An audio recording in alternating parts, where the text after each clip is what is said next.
नमस्कार, आप देख रहे हैं आज समाचार और मैं हूं विनोद लाहौट। इस समय हम पूर्व मंत्री करतार सिंह भड़ाना के आवास पर हैं। यहां आज बीजेपी के प्रत्याशी और पूर्व मुख्यमंत्री मनोहर लाल खट्टर के पक्ष में यहां एक जनसभा आयोजित की गई है।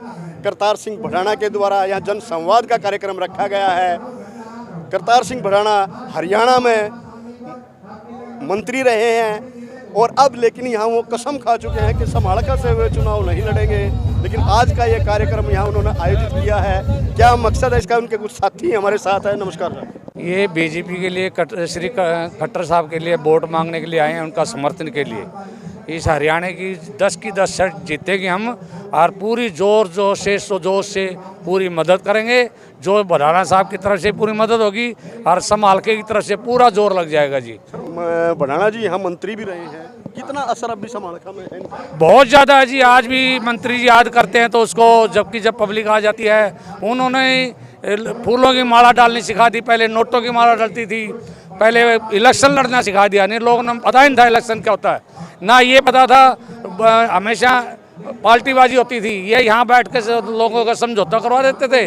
कोई थाना नहीं होता, कोई तहसील नहीं होती थी, सबका समझौता यहीं बैठ के हो जाता था। किसी का एक पैसा लगता नहीं था, सबको ईमानदारी से 7 साल इन्होंने राज किया है इस सभी के अंदर। और इस शहर के अंदर पूरे आदमी कोई भी इनकी बुराई नहीं कर सकता। पूर्व मुख्यमंत्री मनोहर लाल खट्टर जी के उसमें वोटों की अपील कर रहे हैं। पूर्व मंत्री करतार सिंह भड़ाना जी उनको वोटों की अपील कर रहे हैं। कार्यकर्ता मीटिंग बुलाई है और अभी कल ही बात हो रही है।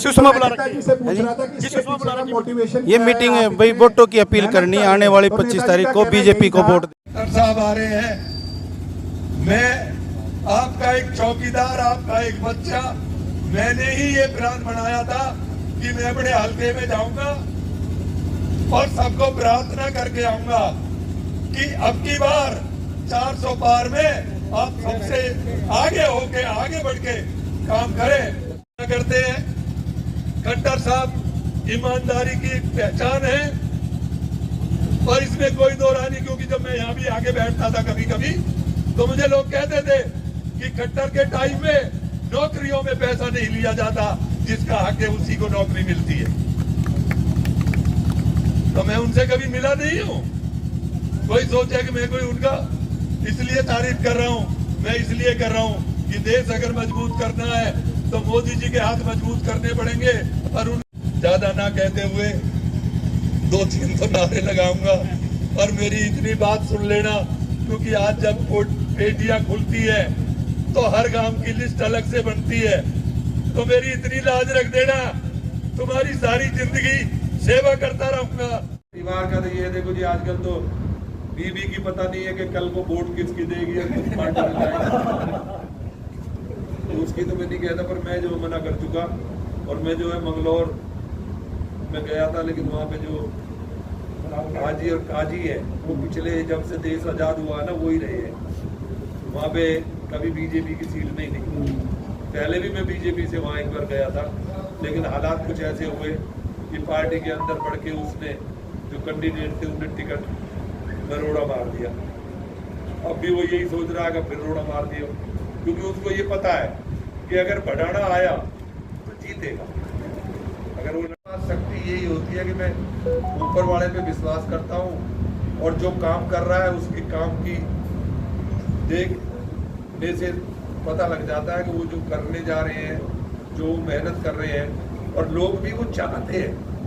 जब लोग चाहते हैं तभी होता, तो लोगों में बैठते हैं तो पता तो चल जाता। समालके की जनता कहीं ना कहीं बढ़ाना। मैं हमेशा, जब मैं विधायक था, जब मैं मंत्री था, जब भी इनका चौकीदार था और आज भी इनका चौकीदार हूँ, जो मैं उस टाइम कर सकता था उस टाइम करता था, और जो आज कर सकता हूँ आज भी करूँगा।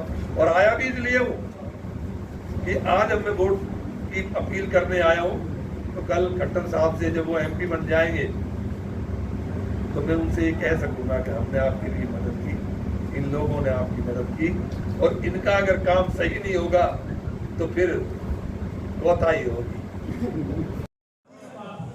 ये थे पूर्व मंत्री करतार सिंह भड़ाना, जिन्होंने मीडिया से बात करते हुए अपने बेबाकी से अपने जवाब दिए, जिन्होंने दावा किया है कि इस बार नरेंद्र मोदी की सरकार 400 पार होगी।